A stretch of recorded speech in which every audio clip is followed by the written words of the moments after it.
ଖ୍ରୀଷ୍ଟରେ ମୋର ପ୍ରିୟ ଭାଇ ଓ ଭଉଣୀମାନେ, ଆମେମାନେ ଯେତେବେଳେ ପବିତ୍ର ଶାସ୍ତ୍ର ବାଇବେଲ ପଢ଼ୁ, ବିଶେଷ କରି ସୁସମାଚାରକୁ ପଢ଼ୁ, ମାଥ୍ୟୁ, ମାର୍କ, ଲୁକ, ଜହନ ଲିଖିତ ସୁସମାଚାର ଆମମାନେ ଯେତେବେଳେ ପଢ଼ୁଛୁ, ବିଶେଷ କରି ଯୀଶୁଙ୍କ ବିଷୟ ଆମମାନେ ଯେତେବେଳେ ପଢ଼ୁଛୁ, ପ୍ରଭୁ ଯୀଶୁ ଖ୍ରୀଷ୍ଟ ଯେତେବେଳେ ଶିକ୍ଷା ଦେଉଥିଲେ, ସେ କି ପ୍ରକାର ଶିକ୍ଷା ଦେଉଥିଲେ, କି ପ୍ରକାର ଲୋକମାନଙ୍କୁ କହୁଥିଲେ, ସେ ବିଷୟରେ ଆମମାନେ ଦେଖିବା ପାଇଁ ପାଉଛୁ। କାରଣ ତାଙ୍କର ଗୋଟିଏ ମାତ୍ର ଉଦ୍ଦେଶ୍ୟ ଥିଲା ଯେ ସିଏ କ'ଣ କହୁଅଛନ୍ତି ତାହା ଯେପରି ଲୋକମାନେ ବୁଝିପାରିବେ ଆଉ ଜାଣିପାରିବେ। ସେଇଥିପାଇଁ ପ୍ରଭୁ ଯୀଶୁ ଖ୍ରୀଷ୍ଟ ବିଭିନ୍ନ ପ୍ରକାର ଉଦାହରଣ ଦେଇ ତାଙ୍କୁ ଶୁଣୁଥିବା ଲୋକମାନଙ୍କୁ କହୁଥିଲେ। ଠିକ୍ ସେଇଭଳି ଏକ ଉଦାହରଣ ଆମମାନେ ମାର୍କ ଲିଖିତ ସୁସମାଚାର 2 ଅଧ୍ୟାୟ 17 ପଦରେ ଆମମାନେ ପଢ଼ିବା ପାଇଁ ପାଉଛୁ। ଏଠାରେ ପ୍ରଭୁ ଯୀଶୁ ଖ୍ରୀଷ୍ଟ କୁହନ୍ତି, ସୁସ୍ଥ ଲୋକମାନଙ୍କର ବୈଦ୍ୟଠାରେ ପ୍ରୟୋଜନ ନାହିଁ, ମାତ୍ର ଅସୁସ୍ଥ ଲୋକମାନଙ୍କର ପ୍ରୟୋଜନ ଅଛି।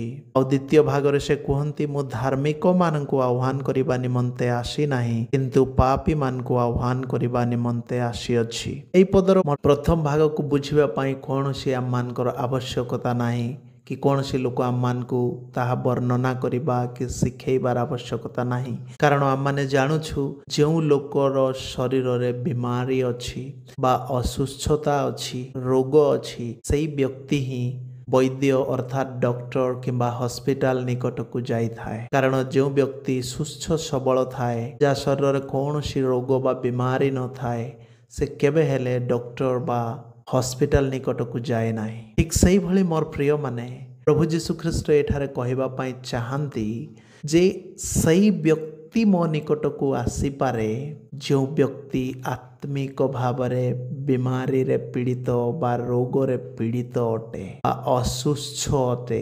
ଆତ୍ମିକ ଅସୁସ୍ଥ ଯିଏ ଅଟେ, ସିଏ ମୋ ନିକଟକୁ ଆସିପାରେ ବୋଲି ପ୍ରଭୁ ଏଠାରେ କହିବା ପାଇଁ ଚାହୁଁଛନ୍ତି। ମୋର ପ୍ରିୟମାନେ, ଏହି ଦୁନିଆର ଡକ୍ଟରମାନେ ଯେଭଳି ଶାରୀରିକ ବିମାରୀକୁ ଠିକ୍ କରିବା ପାଇଁ ରହିଥାନ୍ତି, ଆଉ ସେମାନେ ପାରୁ ପର୍ଯ୍ୟନ୍ତ ଚେଷ୍ଟା କରିଥାନ୍ତି ଗୋଟେ ମନୁଷ୍ୟ ଶରୀରରେ ଯାହା ବିମାରୀ ଥିଲେ ସେ ବିମାରୀକୁ ସମ୍ପୂର୍ଣ୍ଣ ଠିକ୍ କରିବା ପାଇଁ, ଆଉ କିଛି ହଦ ତକ୍ ସେମାନେ ସଫଳ ମଧ୍ୟ ହେଇଥାନ୍ତି। କିନ୍ତୁ ବେଳେବେଳେ ଏହି ଜଗତର ଡକ୍ଟରମାନେ ଶାରୀରିକ ବିମାରୀକୁ ସୁସ୍ଥ କରିବାରେ ମଧ୍ୟ ବିଫଳ ହେଇଥାନ୍ତି। କାରଣ ତାଙ୍କ ପାଖରେ ଯେତେ ସାମର୍ଥ୍ୟ, ବୁଦ୍ଧି, ଜ୍ଞାନ, କୌଶଳ ଅଛି ଆଉ ଯନ୍ତ୍ରପାତି ଅଛି, ସେଥିରେ ହିଁ ସେମାନେ ସୀମିତ ରୁହନ୍ତି, ତାଠୁ ଅଧିକ କିଛି କରିପାରନ୍ତି ନାହିଁ। କିନ୍ତୁ ମୋର ପ୍ରିୟମାନେ, ଯେତେବେଳେ ଯୀଶୁ ଖ୍ରୀଷ୍ଟଙ୍କ ନିକଟକୁ ଆତ୍ମିକ ବିମାର ନେଇ ଆସୁଛୁ, ଆଉ ଯୀଶୁ ଖ୍ରୀଷ୍ଟ ହେଉଛନ୍ତି ଆମମାନଙ୍କର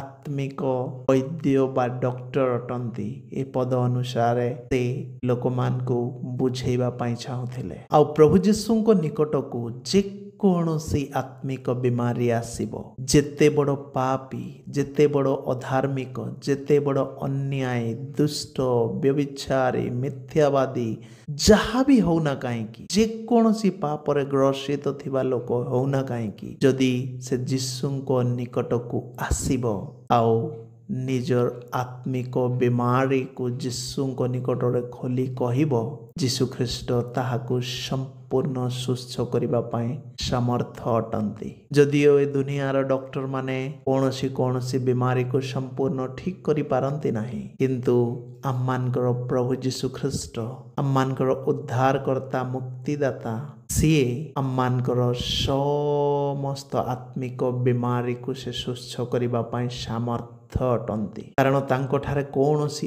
ଅସମ୍ଭବ ବୋଲି କିଛି ନାହିଁ। ମୋର ପ୍ରିୟମାନେ, ତାହେଲେ ଆମ୍ଭେମାନେ ଯଦି ବାସ୍ତବରେ ନିଜକୁ ଅନୁଭବ କରୁଛୁ ଯେ ଆତ୍ମିକ ଭାବରେ ମୋ ପାପରେ ପୀଡ଼ିତ ଅଛି, ମୋ ଜୀବନରେ ମନ୍ଦତା ପରିପୂର୍ଣ୍ଣ ଅଛି, ମୋ ଜୀବନରେ ହିଂସା, କପଟ, କୂଟ, ନିନ୍ଦା, ଲୋଭ, ମୋହ, ମାୟା, ଛଳ, ବ୍ୟଭିଚାର, ଅନ୍ୟାୟ, ପରନିନ୍ଦା, ବିଭିନ୍ନ ପ୍ରକାର ଗର୍ବ ମୋ ଜୀବନରେ ଆତ୍ମିକ ଭାବରେ ପୀଡ଼ିତ ଅଛି ବୋଲି ଯେଉଁ ଲୋକ ସେ ସବୁ ଆତ୍ମିକ ରୋଗରୁ ସୁସ୍ଥ ହେବା ପାଇଁ ଚାହିଁବ, କେବଳ ସେଇ ବ୍ୟକ୍ତି ବା ସେଇ ବ୍ୟକ୍ତିନି ପ୍ରଭୁ ଯୀଶୁଙ୍କ ନିକଟକୁ ଆସିବା ପାଇଁ ଚାହିଁବ।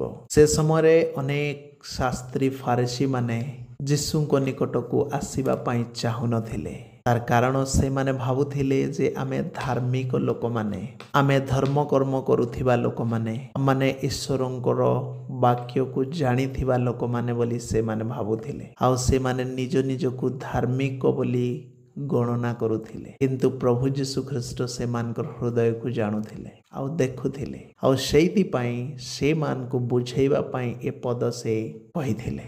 ଆଉ ସେ କହିଲେ ସୁସ୍ଥ ଲୋକମାନଙ୍କର ବୈଦ୍ୟ ବା ଡକ୍ଟର ଠାରେ ପ୍ରୟୋଜନ ନାହିଁ। ଯେଉଁମାନେ ଅସୁସ୍ଥ ଅଛନ୍ତି ସେଇମାନଙ୍କର ବୈଦ୍ୟ ବା ଡକ୍ଟର ଠାରେ ପ୍ରୟୋଜନ ଅଛି ବୋଲି। ମୋର ପ୍ରିୟମାନେ, ମୋତେ ଶୁଣୁଥିବା ପ୍ରତ୍ୟେକ ଭାଇ ଭଉଣୀମାନେ, ଯଦି ଆପଣଙ୍କୁ ଆପଣଙ୍କର ପାପ, ଆପଣଙ୍କର ଅଧର୍ମ, ଆପଣଙ୍କର ଆତ୍ମିକ ବିମାର ଆପଣଙ୍କୁ ଡିଷ୍ଟର୍ବାନ୍ସ କରୁଛି, ଆପଣଙ୍କୁ ଡିଷ୍ଟର୍ବ କରୁଛି, ଆପଣଙ୍କୁ ଠିକରେ ରହିବା ପାଇଁ ଦେଉନାହିଁ, ଆପଣଙ୍କୁ ଠିକରେ ଶୋଇବା ପାଇଁ ଦେଉନାହିଁ, ତାହେଲେ ଏହି ବିମାରରୁ କେବଳ ଆପଣ ଯୀଶୁ ଖ୍ରୀଷ୍ଟଙ୍କ ଠାରୁ ସୁସ୍ଥ ହୋଇପାରିବେ। ଏହି ଆତ୍ମିକ ବିମାରରୁ ଅର୍ଥାତ୍ ସମସ୍ତ ପାପରୁ ଯୀଶୁ ଖ୍ରୀଷ୍ଟଙ୍କ ଠାରୁ ଆପଣମାନେ ସମ୍ପୂର୍ଣ୍ଣ ଭାବରେ ସୁସ୍ଥ ହୋଇପାରିବେ। କାରଣ ଦ୍ୱିତୀୟ ଭାଗରେ ଏ ପଦରେ ଆମମାନେ ପଢ଼ିଲୁ, ପ୍ରଭୁ ଯୀଶୁ କହୁଛନ୍ତି, ମୁଁ ଧାର୍ମିକମାନଙ୍କୁ ଆହ୍ୱାନ କରିବା ନିମନ୍ତେ ଆସିନାହିଁ, କିନ୍ତୁ ପାପୀମାନଙ୍କୁ ଆହ୍ୱାନ କରିବା ନିମନ୍ତେ ଆସିଅଛି। ମୋର ପ୍ରିୟମାନେ, ବାଇବେଲ କହେ ଦୁନିଆରେ କୌଣସି ବି ଜଣେ ବ୍ୟକ୍ତି ଧାର୍ମିକ ନାହିଁ ବୋଲି। ଈଶ୍ୱରଙ୍କ ଦୃଷ୍ଟିରେ ସମସ୍ତେ ପାପୀ ଅଟନ୍ତି। ଈଶ୍ୱର ସମଗ୍ର ମନୁଷ୍ୟ ଜାତିକୁ ପାପୀ ବୋଲି ସେ ଜାଣନ୍ତି, ପାପୀ ବୋଲି ସେ ଦେଖନ୍ତି। କାରଣ କୌଣସି ମନୁଷ୍ୟ ଈଶ୍ୱରଙ୍କ ନିକଟରେ ସିଦ୍ଧ ବା ଧାର୍ମିକ ନୁହନ୍ତି, କିନ୍ତୁ ମନୁଷ୍ୟ ତାହା ଗ୍ରହଣ କରିବା ପାଇଁ ଚାହୁଁନାହିଁ। ସେଥିପାଇଁ ପ୍ରଭୁ ଯୀଶୁ ଏଠାରେ କହୁଛନ୍ତି, ମୁଁ ଧାର୍ମିକମାନଙ୍କୁ ଆହ୍ୱାନ କରିବା ପାଇଁ ଆସିନାହିଁ। କାରଣ ପୃଥିବୀରେ ଜଣେ ବି ଧାର୍ମିକ ନାହିଁ। ସେଇଥିପାଇଁ ପ୍ରଭୁ ଯୀଶୁ ଯଦି ଧାର୍ମିକମାନଙ୍କୁ ଆହ୍ୱାନ କରିବା ପାଇଁ ଆସିଥାନ୍ତେ, ତାହେଲେ କୌଣସି ଗୋଟେ ଲୋକ ଯୀଶୁଙ୍କ ନିକଟକୁ ଯାଇପାରିନଥାନ୍ତେ। କାରଣ ପୃଥିବୀରେ ଜଣେ ବି ଧାର୍ମିକ ନାହିଁ ବୋଲି ପବିତ୍ର ଶାସ୍ତ୍ର ବାଇବେଲ କହେ। ମୋର ପ୍ରିୟମାନେ, ସେଇଥିପାଇଁ ପ୍ରଭୁଙ୍କ ନାମକୁ ଧନ୍ୟବାଦ ହଉ ଯେ ପ୍ରଭୁ ଯୀଶୁ ଖ୍ରୀଷ୍ଟ ପାପୀମାନଙ୍କୁ ଆହ୍ୱାନ କରିବା ପାଇଁ ଏ ଦୁନିଆକୁ ଆସିଲେ। ଆଉ ଆପଣ ଯଦି ପାପୀ ବୋଲି ଭାବୁଅଛନ୍ତି, ଆପଣ ଯଦି ପାପୀ ବୋଲି ନିଜକୁ ସ୍ୱୀକାର କରୁଅଛନ୍ତି, ତାହେଲେ ଯୀଶୁ ଖ୍ରୀଷ୍ଟ ଆପଣଙ୍କୁ ଡାକିବା ପାଇଁ ଆସିଅଛନ୍ତି। ଆଉ ଯୀଶୁ ଖ୍ରୀଷ୍ଟ ସେ ଆପଣଙ୍କୁ ଡାକୁଅଛନ୍ତି। କାହିଁକି ଜାଣନ୍ତି କି? କାରଣ ସେ ଆପଣଙ୍କୁ ସମସ୍ତ ପାପରୁ ମୁକ୍ତି ଦେବା ପାଇଁ ଚାହାନ୍ତି।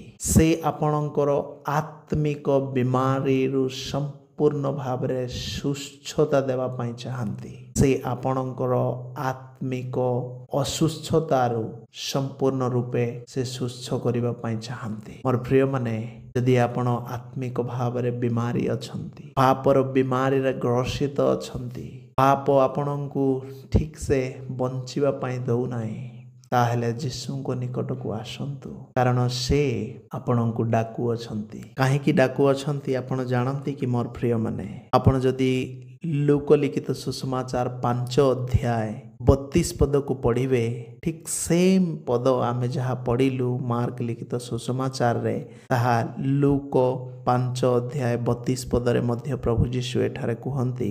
କିନ୍ତୁ ଆଉ ଗୋଟେ ପଦ ସେ ଏଠାରେ ଯୋଡ଼ନ୍ତି। ମୁଁ ପଢ଼ିବା ପାଇଁ ଚାହିଁବି, ମୁଁ ଧାର୍ମିକମାନଙ୍କୁ ଆହ୍ୱାନ କରିବା ନିମନ୍ତେ ଆସିନାହିଁ, କିନ୍ତୁ ମନ ପରିବର୍ତ୍ତନ ନିମନ୍ତେ ପାପୀମାନଙ୍କୁ ଆହ୍ୱାନ କରିବା ପାଇଁ ଆସିଅଛି ବୋଲି। ପ୍ରଭୁ ଯୀଶୁ ଖ୍ରୀଷ୍ଟ ଆଜି ସମସ୍ତ ପାପୀମାନଙ୍କୁ ଡାକୁଅଛନ୍ତି, ଆହ୍ୱାନ କରୁଅଛନ୍ତି। କ'ଣ ପାଇଁ ଜାଣନ୍ତି?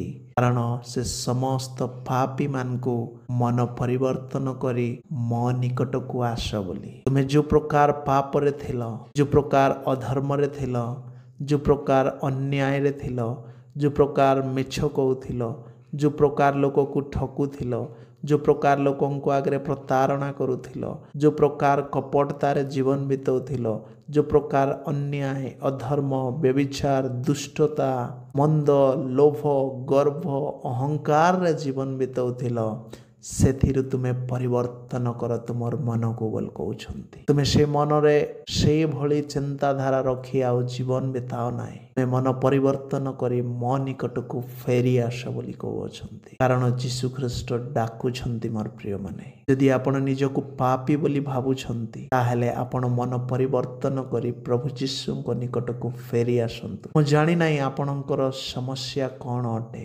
ମୁଁ ଜାଣିନାହିଁ ଆପଣ କେଉଁ ପାପରେ ଗ୍ରସିତ ଅଟନ୍ତି, କିନ୍ତୁ ପ୍ରଭୁ ଯୀଶୁ ଖ୍ରୀଷ୍ଟ ଜାଣନ୍ତି। ସେ ମୋତେ ଆଉ ଆପଣଙ୍କୁ ଜାଣନ୍ତି, ମୋତେ ଆଉ ଆପଣଙ୍କୁ ପାପୀ ବୋଲି ଚିହ୍ନନ୍ତି। ସେଥିପାଇଁ ସେ ମୋତେ ଆଉ ଆପଣଙ୍କୁ ଡାକୁଅଛନ୍ତି। ତେଣୁ କ'ଣ ଆମେ ଯିବା ତାଙ୍କ ନିକଟକୁ? ମୋର ପ୍ରିୟମାନେ, ଆସୁ ଆମେ ସମସ୍ତେ ପ୍ରଭୁଙ୍କ ନିକଟକୁ ଯିବା। ମନ ପରିବର୍ତ୍ତନ କରି ତାଙ୍କ ନିକଟକୁ ଯିବା। ତାଙ୍କ ସମ୍ମୁଖରେ ଉବୁଡ଼ ହୋଇ ପ୍ରଣାମ କରିବା ଆଉ କ୍ରନ୍ଦନ କରି କହିବା, ପ୍ରଭୁ ମୁଁ ଏସବୁ ପାପର ବିମାରୀରେ ଗ୍ରସିତ ଅଛି, ମୋତେ ତୁମେ ଦୟା କର ଆଉ ଏ ସମସ୍ତ ପାପର ବିମାରୀରୁ ମୋତେ ସୁସ୍ଥତା ଦିଅ। ମୋତେ ସମ୍ପୂର୍ଣ୍ଣ ରୂପେ ସୁସ୍ଥ କର, ଯଦ୍ୱାରା ମୁଁ ଆତ୍ମିକ ଭାବରେ ସୁସ୍ଥ ହୋଇ ହୃଷ୍ଟପୃଷ୍ଟ ହୋଇ ଆନନ୍ଦରେ ଜୀବନ ବିତାଇବି। ତୁମରି ଗୌରବ କରିବି, ତୁମରି ସ୍ତୁତି କରିବି, ତୁମରି ମହିମା କରିବି ବୋଲି ଆମମାନେ ପ୍ରଭୁଙ୍କ ନିକଟକୁ ଆସୁ ମୋର ପ୍ରିୟମାନେ। କାରଣ ପ୍ରଭୁ ଆମ ଭଳି ପାପୀମାନଙ୍କୁ ଡାକିବା ପାଇଁ ଏ ଦୁନିଆକୁ ଆସିଥିଲେ। ଜାଣନ୍ତି ମୋର ପ୍ରିୟମାନେ, କାରଣ ପାପୀମାନଙ୍କର ସ୍ଥାନ ସ୍ୱର୍ଗରେ ନାହିଁ ବୋଲି ପ୍ରଭୁ ଯୀଶୁ ମୋତେ ଆଉ ଆପଣଙ୍କୁ ପ୍ରେମ କରି ସେ ପାପର ବିମାରୀରୁ ସମ୍ପୂର୍ଣ୍ଣ ସୁସ୍ଥତା ଦେଇ ଆମମାନଙ୍କୁ ସୁସ୍ଥ ସବଳ କରି ଶୁଦ୍ଧ କରି ପବିତ୍ର କରି ଈଶ୍ୱରଙ୍କ ସହିତ ସ୍ୱର୍ଗ ରାଜ୍ୟରେ ରଖିବା ପାଇଁ, ସେ ଆମମାନଙ୍କୁ ପାପର ବିମାରରୁ ସୁସ୍ଥ କରିବା ପାଇଁ ବା ପାପରୁ ମୁକ୍ତି ଦେବା ପାଇଁ ଏ ଦୁନିଆକୁ ଆସିଥିଲେ ମୋର ପ୍ରିୟମାନେ। ଆଜି ସେଇ ପ୍ରଭୁ ଯୀଶୁ ମୋତେ ଆଉ ଆପଣଙ୍କୁ ଡାକୁଅଛନ୍ତି। ଏଣୁ ଆସୁ ଆମେ ତାଙ୍କ ନିକଟକୁ ଆମର ସମସ୍ତ ପାପରୁ ମନ ପରିବର୍ତ୍ତନ କରି ଯାଉ ଆଉ ପ୍ରଭୁଙ୍କ ଠାରେ କ୍ଷମା ମାଗୁ ଆଉ ପ୍ରଭୁଙ୍କୁ କହୁ, ପ୍ରଭୁ ମୋର ସମସ୍ତ ପାପର ବିମାରୀରୁ ମୋତେ ମୁକ୍ତି ଦିଅ ବୋଲି। ଏ ବାକ୍ୟ ଶୁଣୁଥିବା ପ୍ରତ୍ୟେକ ମୋର ପ୍ରିୟ ଭାଇ ଭଉଣୀମାନେ, ପ୍ରଭୁ ଆପଣଙ୍କୁ ଡାକୁଅଛନ୍ତି। ଆପଣଙ୍କୁ ସେ ପାପରେ ବଞ୍ଚିବା ପାଇଁ ଚାହୁଁନାହାନ୍ତି, କାରଣ ସେ ତାଙ୍କ ରକ୍ତ ଦେଇ ଆପଣଙ୍କୁ କିଣି ଅଛନ୍ତି। ଆପଣଙ୍କୁ ଶୁଦ୍ଧ କରିବା ପାଇଁ, ପବିତ୍ର କରିବା ପାଇଁ, ଅନିନ୍ଦନୀୟ କରିବା ପାଇଁ, ଈଶ୍ୱରଙ୍କ ରାଜ୍ୟରେ ସଦାକାଳ ରଖିବା ପାଇଁ ଆପଣ ଯୀଶୁ ଖ୍ରୀଷ୍ଟଙ୍କର ବାକ୍ୟକୁ ତୁଚ୍ଛ ଜ୍ଞାନ କରନ୍ତୁ ନାହିଁ। ଯେକୌଣସି ପାପରେ ଗ୍ରସିତ ଅଛନ୍ତି ତାହା ତ୍ୟାଗ କରି, ପରିତ୍ୟାଗ କରି ପ୍ରଭୁଙ୍କ ନିକଟକୁ ଫେରି ଆସନ୍ତୁ ଆଉ ପ୍ରଭୁଙ୍କର ପ୍ରିୟ ପାତ୍ର ହେଇ ଏ ଦୁନିଆରେ ପ୍ରଭୁଙ୍କ ପାଇଁ ସାକ୍ଷୀ ହେଇ ବଞ୍ଚିବା ପାଇଁ ଚେଷ୍ଟା କରନ୍ତୁ। ପ୍ରଭୁ ଆପଣ ସମସ୍ତଙ୍କୁ ଏହି ବାକ୍ୟ ଦ୍ୱାରା ଆଶୀର୍ବାଦ କରନ୍ତୁ। ଆମେନ୍।